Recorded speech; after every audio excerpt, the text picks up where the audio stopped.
Good evening my dear student, कैसे हैं आप सभी लोग। आशा करती हूँ आप सभी अच्छे होंगे। Welcome to my YouTube channel Shweta visual art classes.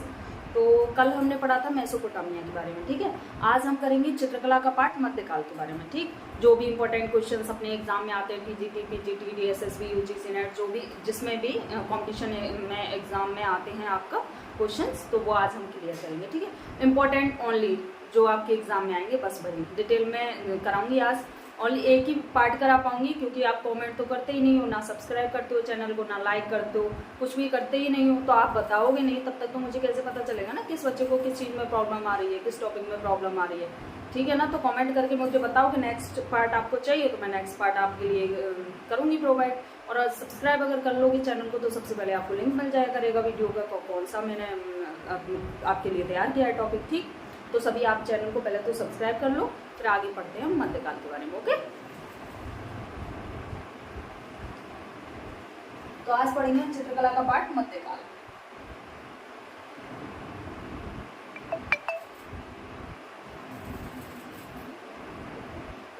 मध्यकाल, ठीक है। अब मध्यकाल के पूरे मध्यकाल का जो समय रहता है वो रहता है 650 ईस्वी से 1550 ईस्वी, ठीक है। पूरे मध्यकाल का जो समय रहेगा वो चित्रकला का पार्ट है। एक मूर्तिकला के में भी पार्ट आएगा मध्यकाल, ठीक है। तो उसको मत समझना, चित्रकला का पार्ट मध्यकाल 650 से 1550 ईस्वी। अब हम इसको क्या करेंगे, आपके लिए इजी बना देती हूँ। तो दो पार्टों में हम इसको डिवाइड कर लेंगे। एक तो हो गया पूर्वी मध्यकाल, पूरा मध्यकाल, ठीक। इसके बाद एक हो जाता है उत्तर मध्यकाल। अब पूरब मध्यकाल है तो इस पूरब मध्यकाल का जो समय याद रहेगा तो वो रहेगा 650 से स्टार्टिंग हो रही है, तो स्टार्टिंग यहाँ से हो रही है, तो इस पूरब मध्यकाल की भी स्टार्टिंग यहीं से होगी ना, 650 से 1000 ईस्वी। अब 1000 ईस्वी पे यहाँ पूरब मध्यकाल जो है एंड हो जाता है, तो स्टार्टिंग उत्तर मध्यकाल की हो जाएगी 1000 से और 1550 ईस्वी, ठीक। इसके बाद पूरब मध्यकाल में जो आएगा वो फर्स्ट लेटर क्या रहा है, पाल, तो इसमें आ जाएगा पाल शैली लिखना, ठीक।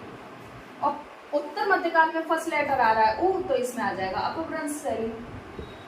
देखो समय का याद रखना क्योंकि समय में बड़ी गड़बड़ होती है, क्योंकि पूरे मध्यकाल का जो समय रहेगा वो 650 से 1550 ईस्वी है। अब 650 पे स्टार्टिंग हो रही है तो पूरा मध्यकाल की 650 से 1000 आ गया, उत्तर मध्यकाल का 1000 से 1550 आ गया। लेकिन जो पाल शैली है इसका समय अलग रहेगा। क्यों रहेगा कि कोई हमने दुकान खरीदी, ठीक है, तो ऐसा तो नहीं है कि 2023 में खरीदी, 2023 में चलने लगे तो 2024 में उसका अच्छे से भाई काम चलेगा, तो 2024 में जमेगी दुकान, ठीक है। तो जो हमने काम कर दिया, स्टार्टिंग हो गई पूर्व मध्यकाल में 650 से, लेकिन जरूरत नहीं है 650 से इसका काम स्टार्ट हो गया, पाल शैली का काम पूरा परफेक्ट होने लग गया, नहीं। तो इसका जो समय रहेगा वो रहेगा 730 से 1197 ईस्वी, ठीक है। और इसका जो अपभ्रंश शैली का समय रहेगा वो रहेगा 1100 से 1500 ईस्वी, ठीक है। तो आज हम देखो, अगर मैं दोनों को कराऊंगी तो डिटेल बहुत हो जाएगा, आपकी जो वीडियो है वो 3-4 पार्ट में देनी पड़ेगी। तो आज हम करेंगे पाल शैली, और जिसके भी कमेंट आएंगे ना, लाइक आएंगे और सब्सक्राइब बढ़ेंगे, तो मैं आगे भाई रूटीन क्लास रखूंगी, नहीं तो मैं यहीं से बंद कर दूंगी क्लास। करते तो हो नहीं आप लोग मैसेज वगैरह, ठीक है। समझ लिया। मध्यकाल 650 से 1550 ईस्वी दो पार्टों में डिवाइड कर दिया, पूर्व मध्यकाल और उत्तर मध्यकाल। पूर्व मध्यकाल इसको बोलते हैं पाल शैली, उत्तर मध्यकाल अपभ्रंश शैली, ठीक है। जो पूर्व मध्यकाल है उसका समय रहेगा स्टार्टिंग से 650 से 1000 पे एंड हुआ। स्टार्टिंग उत्तर मध्यकाल की कर दो 1000 से 1550, ठीक है, वहां पे एंड हो गया। जो पाल शैली का समय है वो 730 से 1197 रहेगा, और उधर आ जाता है तो 1100 से 1500 ईस्वी रहेगा, ठीक।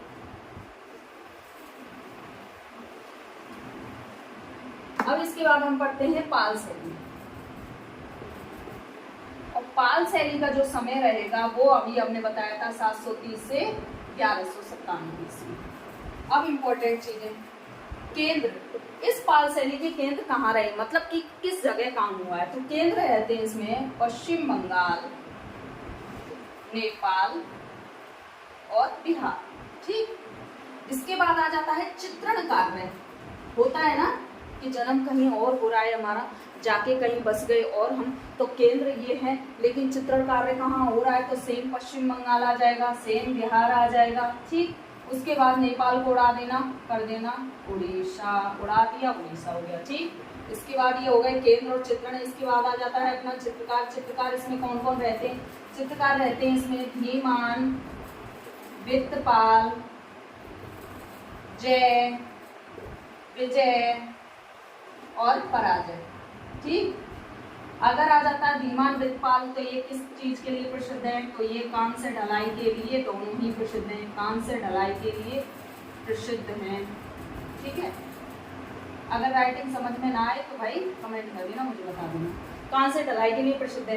अगर आ जाए दास, कहीं पे आपको मिल जाए नीलमणि दास, गोपाल दास, रामदास, अगर दास आ जाए तो करना है आपको ब्रज शैली। अगर धीमान वृत्तपाल जय विजय पराजय आपको दिख जाते हैं तो क्या करना है आपको, फिर पाल शैली करना है।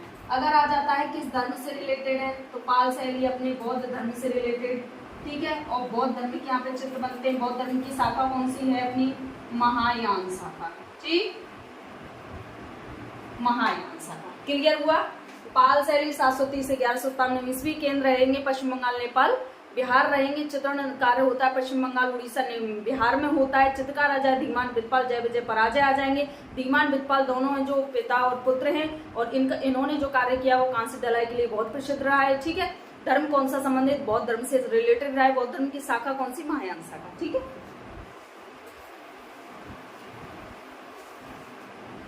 वापस से सुनिए। अगर आ जाता है लघु चित्रण की शुरुआत कहाँ से होती है, लघु चित्रण की शुरुआत कहाँ होती है, लघु चित्रण की शुरुआत होती है अपने पाल शैली से। ठीक है, अगर आ जाता है ताड़ पत्रों का सर्वप्रथम प्रयोग कहाँ होता है, तो ताड़ पत्रों का सर्वप्रथम प्रयोग कहाँ पे होता है, पाल शैली में। ये दोनों ही इंपॉर्टेंट है। लघु चित्रण की शुरुआत कहाँ से होती है, पाल शैली से होती है, और ताड़ पत्रों का भी जो स्टार्टिंग होती है वो भी पाल शैली से होती है अपनी। ठीक, इसके बाद आ जाते हैं अपने चित्र आ जाते हैं। तो प्रथम चित्रित ताड़पत्र ये ग्रंथ कौन सा होगा, फिर इसका ये याद रखना है आपको, 8 कर देना। तो अष्टशास्त्र का प्रज्ञापारमिता। ठीक है, ये इसका प्रथम चित्रित ताड़पत्रीय ग्रंथ है, और ये वेरी वेरी इंपॉर्टेंट है। ठीक है, इसके बाद अपने ग्रंथ स्टार्ट हो गए यहाँ से, तो ग्रंथ करा देती हूँ। फर्स्ट ग्रंथ हो गया अष्टशास्त्र का प्रज्ञापारमिता। सेकंड जो ग्रंथ आ जाता है वो कर लीजिए अष्टशास्त्र का प्रज्ञापारमिता, बोधिचर्या वक्र। अब बोधिचर्या अगर आ जाता है संग्रहित कहाँ पे, तो याद कैसे रखना है, फर्स्ट लेटर वो, तो इसमें भी क्या आ जाएगा, गोष्ठन संग्रहालय। ठीक है, ये हो गया। थर्ड आ जाता है अपनी पंचशिखा। पंचशिखा 5 कै बोलते हैं ना, कितने, तो कै 5, तो कैम्ब्रिज विवि। ठीक, इसके बाद आ जाता है चौथा आ जाता है गंधव्यूह। फोर्थ है गंधव्यूह। गंधव्यूह रचना बोलते हैं ना, कि गंधव्यूह रचना बोलते हैं, तो गंधव्यूह रचना का हो गया रोरिक संग्रहालय। ठीक, गंधव्यूह रचना मतलब रोरिक संग्रहालय। 5 मतलब क्या, कैम्ब्रिज विश्वविद्यालय। बोधिचर्या तो गो का मतलब बोस्टन संग्रहालय। अब फिफ्थ आ जाता है महामयूरी। महामयूरी मतलब महान कौन सा, भारत कला भवन वाराणसी। ठीक, वाराणसी। इसके बाद आ जाता है अपने 1 2 3 4 5 6वां 7वां, तो साधनमाला। 7वां आ गया करणदेव गुहा।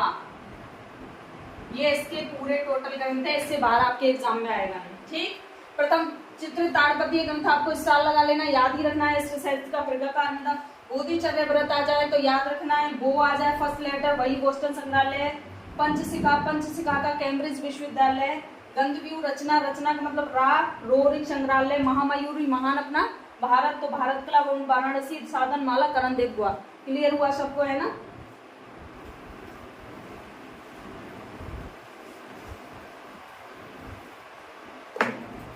इसके बाद आ जाती है अपनी ताड़पत्र की माप कितनी रहती है ताड़पत्र की, ये रहती है 22/1/2 × 2/1/2, 22/1/4 × 2/1/4। ठीक है, ये आएगी अपनी इंच में। ठीक है, कभी तो ऐसे आ जाता है और नहीं तो कभी ऐसे भी आ जाता है 22.5 × 2.5, 10.25 इंटू 2.25 इंच, ये दोनों ही याद रखना है। वैसे तो इजी है, 22 से 1/2, 2 से 1/2, इसका दुगना कर देना, नीचे लिख देना। ताड़पत्र की माप वेरी वेरी इंपॉर्टेंट। ठीक, उसके लिए कवर, जो चित्र बनते हैं उसमें कवर कैसे लगाए जाते हैं, कास्ट फलक लगाए जाते हैं। और इन कास्ट फलकों पे क्या होती है, किसकी जड़ाई होती है, लाख की, जो चूड़े होते हैं ना, लाख की जड़ाई, ठीक है ना, लाख की जड़ाई होती है। उसके बाद आ जाता है अपना जो चित्रण है, हम जो चित्रण कार्य करते हैं वो उसका धरातल कैसा होता है, वो होता है ताड़पत्र। और कहीं कहीं पे कपड़ा भी यूज हुआ है, ठीक है, लेकिन इंपॉर्टेंट वेरी वेरी ताड़पत्र। अगर आ जाता है ताड़पत्र की शुरुआत कहाँ से होती है, तो पाल शैली से होती है, तो ऑफकोर्स कहाँ पे ही होगा, ये ताड़पत्र ही होगा, ठीक है। इसके बाद आ जाता है अपना चित्रण धरातल हो गया। इसके बाद मानवाकृतियां जो बनी है वो कैसी बनी है, कितने चश्मे, तो सवा चश्मे बनी है। अब सवा चश्मे मानवाकृतियां बनी है तो सिंपल सी बात है कि जो एक आंख है वो बाहर निकली हुई होगी, ठीक है ना, हल्की सी दिखाई होगी, चैट से बाहर होगी, ठीक है। यहाँ तक क्लियर करो। ताड़पत्र की माप 22 से 1/2, 2 से 1/2, 22.5 और 2.5, नीचे 22.25 और 2.25। कवर रहेंगे कास्ट फलकों के रहेंगे, जिसमें किसकी जड़ाई होगी, हीरे की जड़ाई होगी। चित्रण का जो धरातल होता है वो कैसा होता है, ताड़पत्र कपड़ा होता है, लेकिन इंपॉर्टेंट ओनली ताड़पत्र है। मानवाकृतियां जो बनी है वो कैसी बनी है, सवा चश्मे बनी है। इससे बाहर एक भी क्वेश्चन नहीं आएगा, आप टेंशन ही ना करना। परित्याग, किस कलर का त्याग किया गया है, इसमें सुनहरे रंग का यूज नहीं किया गया है, ठीक है। बाकी सारे रंग यूज आएंगे लेकिन सुनहरे रंग का यूज नहीं किया गया है, ठीक है। अब देखना, जो मैंने अभी पाल शैली में जो भी ग्रंथ कराए हैं वो तो मैंने साथ के साथ कराए कि कहाँ सुरक्षित हैं, कहाँ संग्रहित हैं, लेकिन अगर आ जाता है पाल शैली के अधिकांश जो चित्र है वो कहाँ सुरक्षित हैं, तो अधिकांश चित्र कहाँ आएंगे, अधिकांश चित्र आ जाएंगे रॉयल सोसाइटी बंगाल, बंगाल या बंगाल, ठीक है, रॉयल सोसाइटी बंगाल। तो अधिकतर यहीं से क्वेश्चन आता है, या फिर अगर आ जाएगा कि बोधिचर्यापत्र कहाँ सुरक्षित है तो आपको बताना है, मैंने नोट डाउन करा दिया, ठीक। इसके बाद अपन थोड़ी थोड़ी इंपॉर्टेंट चीज कर लेते हैं। अगर आ जाता है देवपाल, तो देवपाल किस लिए प्रसिद्ध है, चित्रकला के लिए प्रसिद्ध है। किसके लिए, चित्रकला के लिए। चित्रकला का काम इनके काल में बहुत हुआ है, तो चित्रकला के लिए प्रसिद्ध कौन, देवपाल। इसके बाद आ जाता है अपना महिपाल। महिपाल किसके लिए, पाल पोथियों के लिए। किसके लिए, पाल पोथियों का काम इनके लिए बहुत हुआ है, ठीक है। इसके बाद आ जाता है अपना धर्मपाल, ये क्या है, पाल पोथियों के चित्रण के लिए, ठीक है, इसमें अलग अलग है दोनों। अगर आ जाता है पाल पोथियों के चित्रण के लिए कौन प्रसिद्ध, तो धर्मपाल। पाल पोथियों के निर्माण के लिए कौन प्रसिद्ध, तो महिपाल। चित्रकला के लिए कौन प्रसिद्ध, तो देवपाल, ठीक है, क्लियर हुआ।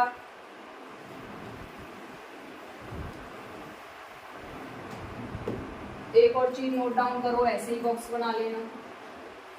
गोपाल, गोपाल जी क्या करते हैं यहाँ पे, ओदानपुरी, देखो गो आ रहा है ना, गोपाल में वो आ रहा है ना, तो ओदानपुरी की, ओदानपुरी बीबी की क्या किया इन्होंने, स्थापना, ठीक। इसके बाद आ जाते हैं अपने धर्मपाल, इन्होंने क्या किया, ओदानपुरी ले लो। गोपाल ने तो ओदानपुरी बीबी की स्थापना की है, इसमें क्या है, अंतर है दोनों में। इन्होंने तो किया बीबी की स्थापना, ठीक है। अगर आ जाता है बिहार की स्थापना, तो ये आ जाएंगे उदानपुरी, विक्रमशिला और सोमपुरी, ठीक है। इन्होंने क्या किया है, इनकी बिहारों की स्थापना, बिहारों की स्थापना। ये तो हो गए बिहार, और वो हो गया विश्वविद्यालय। धर्मपाल के बाद अपना आ जाता है देवपाल, इन्होंने क्या की है, ओदांतपुरी बौद्ध मठ की स्थापना। आ गया ना सबका अलग अलग, ठीक। गोपाल उदानपुरी बीबी की स्थापना, यहाँ पे आ गया विश्वविद्यालय। धर्मपाल आ जाए तो बिहारों की स्थापना, बिहार आ गया। देवपाल अगर आ जाता है तो उदानपुरी बौद्ध मठ की स्थापना आ जाएगा, ठीक है। यहाँ पे अपना एंड हो जाता है। एक बार सुन लीजिए, रिवीजन करा देती हूँ। पाल शैली टाइम पीरियड कितना, 730 से 1197 ईस्वी रहेगा, ठीक है। केंद्र रहेंगे वो रहेंगे पश्चिम बंगाल, नेपाल। बिहार रहेंगे चित्रण कार्य नेपाल उड़ा देना, उड़ीसा हो गया। ठीक है। उसके बाद आ जाता है अपने चित्रकार कौन रहते हैं, तो धीमान विद्वान जय विजय पराजय रहते हैं। धीमान विद्वान कांस्य ढलाई के लिए प्रसिद्ध हैं। ठीक। उसके बाद आ जाता है कि अपने पोथी चित्रण का जो कार्य कहाँ पे हुआ है, यहीं से हुआ है। स्टार्टिंग कहाँ से होती है अपनी, पाल शैली से होती है। लघु चित्रण की स्टार्टिंग यहीं से होती है। ताड़पत्र की स्टार्टिंग यहीं से होती है। ठीक है, पाल शैली से ही होती है। इसके बाद आ जाते हैं ग्रंथ। तो सबसे पहला जो ग्रंथ है वो अष्ट साहित्य का प्रगपारमिता है। ठीक है। बोधिचर्य व्रत है, साधन मेला है, करण दिव्य है, पंच शिखा है, गंध, ये सारे चीज इसी में आ जाएंगे। ठीक है, ये तो ग्रंथ हो गए। इसके बाद आ जाते हैं अपने यहाँ पे इसका धरातल कौन सा रहता है, वो ताड़पत्र और कपड़ा रहता है, तो इम्पोर्टेंट आपको ताड़पत्र ही करना है। ठीक। इसके बाद धर्म कौन सा रहता है, बौद्ध धर्म। शाखा कौन सी रहती है, महायान शाखा रहती है। किस जो रंग है उसका त्याग किया गया, तो सुनहरे रंग का इसमें त्याग किया गया है। ठीक। उसके बाद आ जाते हैं अपने इसमें क्या क्या कार्य हुआ है, तो क्या क्या कार्य इसमें जो आपके जो कब्र लगेंगे वो काष्ठ फलक होंगे। काष्ठ फलकों में क्या लगा गया है, लाख की जड़ाई की गई है। ठीक है। देवपाल, महिपाल, धर्मपाल। धर्मपाल में सबसे ज्यादा चित्रण कार्य हुआ है। गोपाल ने इसकी स्थापना की है। ठीक है। गोपाल मतलब ओदांतपुरी, ओदांतपुरी बीवी की स्थापना की है। धर्मपाल आ जाता है तो इन्होंने ये सबकी बिहारों की स्थापना की है। ठीक है। देवपाल आ जाता है तो उसने अलग स्थापना की है। थोड़ा थोड़ा हो गया बस, काफी इससे बाहर दोहराना नहीं है। आपके जो ग्रंथ है ग्रंथों में से आता है अधिकतर, या फिर ये पूछा जाता है कि यहाँ कहाँ पे स्थित है, प्रथम कौन पे हुआ। क्लियर हुआ सबको? ठीक है, इससे ज्यादा कभी नहीं आएगा। इतना ही है, यही इंपॉर्टेंट है। इंपॉर्टेंट चीज ही पढ़ लो बस, वही काफी है। ठीक है। और सब्सक्राइब करते जाना चैनल को जाते जाते, और कॉमेंट भी करना आगे मुझे किस टॉपिक में मुझे अब वीडियो बनानी चाहिए। देखो अगर मैं पाल शैली उत्तर अपभ्रंश शैली भी कराती उत्तर मध्यकाल का पाठ तो काफी लंबी वीडियो हो जाती। ठीक। Thank you.